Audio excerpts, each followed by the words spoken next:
What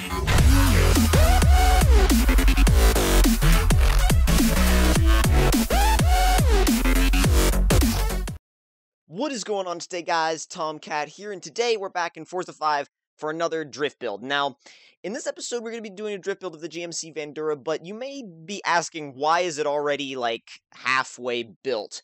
Well, basically what happened was I was recording the build, and then some crazy USB glitch happened, and everything froze up. The Elgato froze up, everything froze up, and I lost the previous video. So what I'm going to do is I'm going to go over what I've already done to the van. As you can see, I've done digital camo because why not?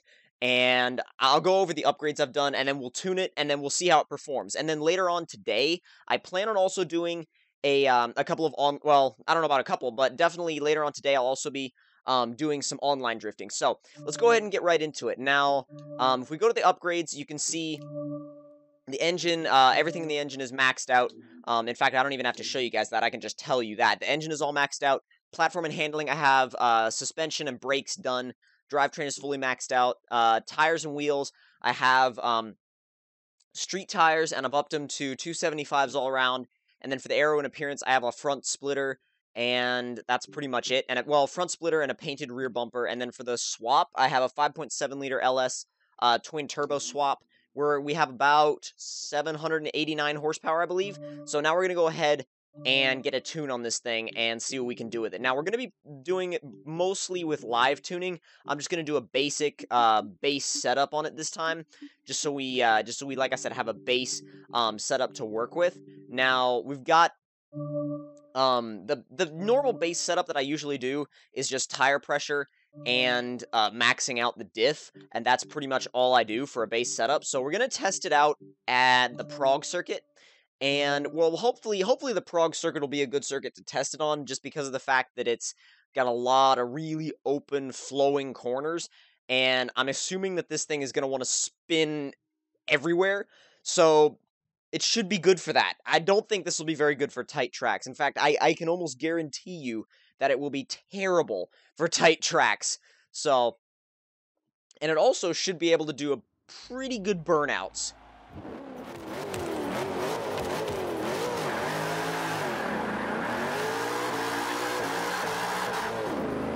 Not bad.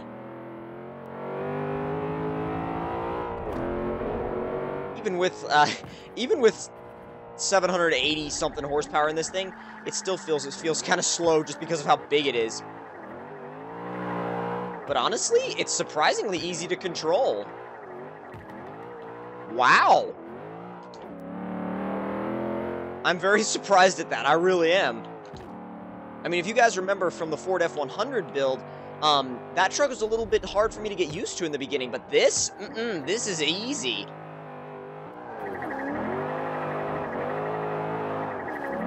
I mean, once you get those turbos spooled up and you get into boost, you're good to go. You don't even have to worry about it anymore. Just basically just modulate the throttle and you're done. I mean, you'll be using the e-brake from time to time, yeah, but there isn't really any drift car where you won't be doing that.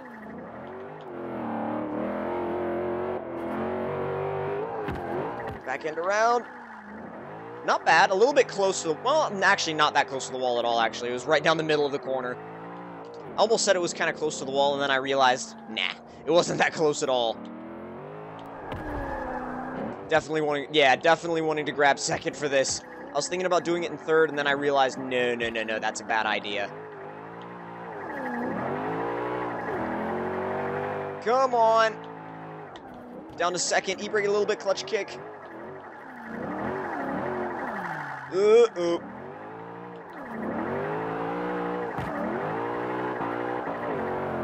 Not bad. I feel like we're almost using its immense weight to our advantage. Like, when we're drifting this thing, or we're getting it sideways, the fact that it weighs a ton, well, more than a ton, it weighs a few tons, but I feel like that weight is actually helping it, and, I mean, yeah, it's got some body roll, but the race suspension takes a lot of that body roll away, so what you're basically doing with this thing is you're weight transferring all over the place.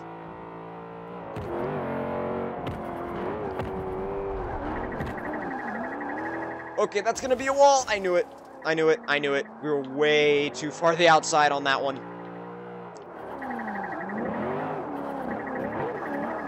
Little bit of a technical section. Not too bad, but definitely a little bit technical.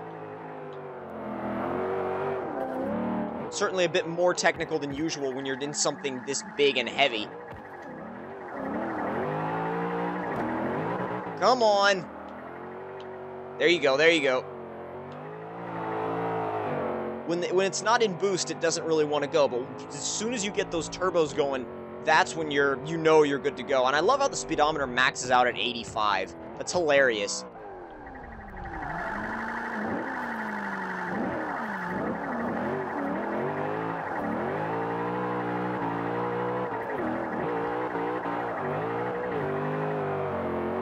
Not bad. It's actually, honestly, this thing feels like a true drift car. It's weird.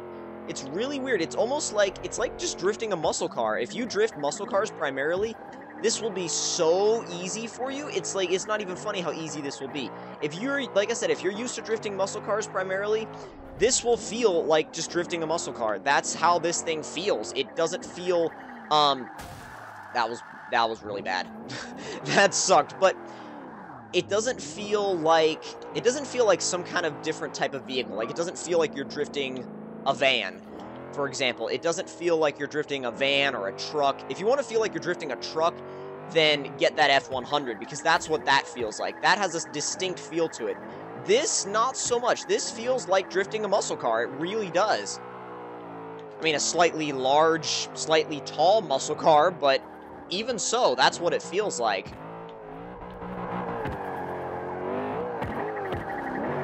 And you can still throw it into corners, e-brake it, just how you normally would. You don't have to just power drift it everywhere. You can still use technique with this thing, even though it's just, you know, it's massive and it's heavy. It's still actually, if you use proper technique when you're drifting this thing, it'll actually do very, very well for you. And I'm thinking that this could do extremely well online.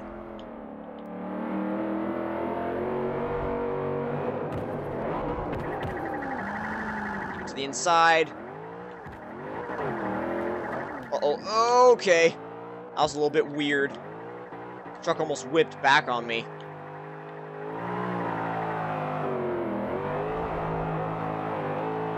Oh god, okay. That's not gone well. I don't know what I did. I was like, I caught the truck on something. Alright, let's see if we can actually make this corner without hitting the wall.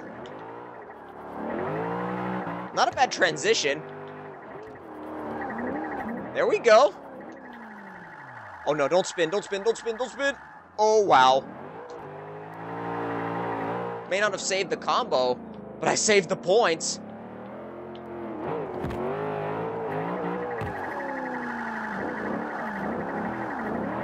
Okay, come on, come on, come on, come on, come on. Ah, get back in boost. That's the only thing, is if it gets out of boost, then you're not gonna be going sideways for much longer. I'm gonna hit one more lap and see if I can get a really clean lap, because I know that last lap had a few mistakes.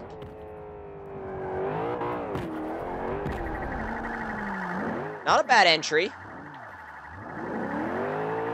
Pretty good as far as angle goes.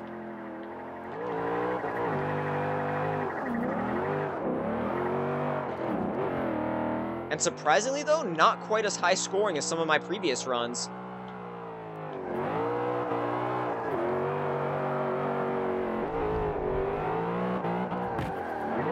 Alright, come on. That's a wall. That's a wall. Scraped the wall a couple times. That's probably about the closest I've ever come to that wall without losing all of my points.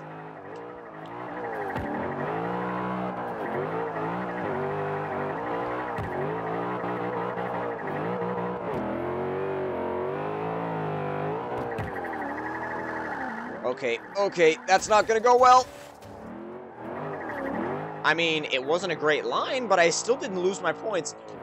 This lap has been really weird. I've hit the wall like 3 times now, and I still haven't lost any points. I don't know why. I don't know how that's supposed to work, but I will take it.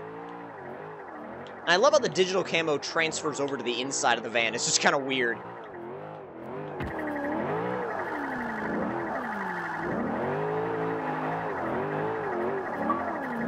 A little close to the wall, not bad. Then close to the outside. I think that's the best score I've gotten on that corner so far. I want to say it is. The inside. I'll see if I can keep it going for the whole corner. Yes, yes, yes, yes. By far the best run on that corner section yet.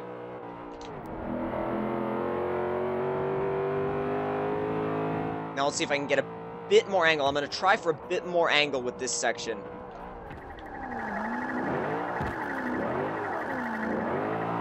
Not too bad.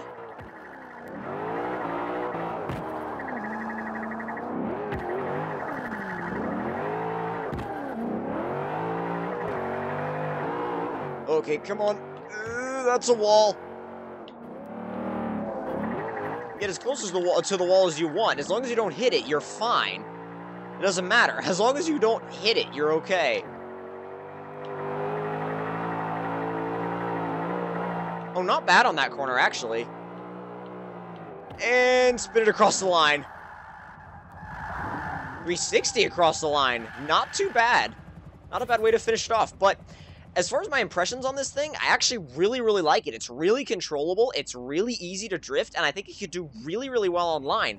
And I highly recommend building one. Even for a beginner, I highly recommend building one and trying it out. And if you want to copy my setup, feel free to do that, and I also definitely want to try this thing out online. But if you guys enjoyed the video, don't forget to leave me a like, tell me in the comment section down below what you guys thought of it, and if you're new to my channel, don't forget to subscribe for more, and I will see you guys in the next one. Talk to you guys later.